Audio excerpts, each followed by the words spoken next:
এতগুলি মানুষের সামনে আমার বেইজ্জতি করো না। আমার আল্লাহ রাব্বুল আলামিন লগে লগে বাবা মাফ করে দেন। মেঘ দেওয়া শুরু করে দিল। মেঘ যখন আরম্ভ হয়ে গেছে, মুসা নবী আল্লাহর ডাক দিয়ে কয়, আল্লাহ,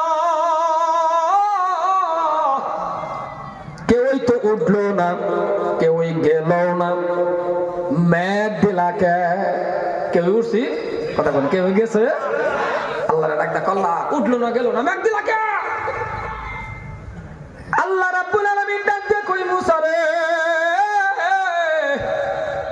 আমি যা দেখি তুমি তা দেখো না, আমি যা জানি তুমি তা জানো না। যে বান্দাটার জন্য মানা করছিলাম মেঘ দেব না, ওই বান্দার খাতিরেই মেঘ দিয়া দিলাম। কারণ বান্দা যখন আমার ডাক দিল, ও নবী মুসা শুনে নাও, আমি আল্লাহ তার ডাক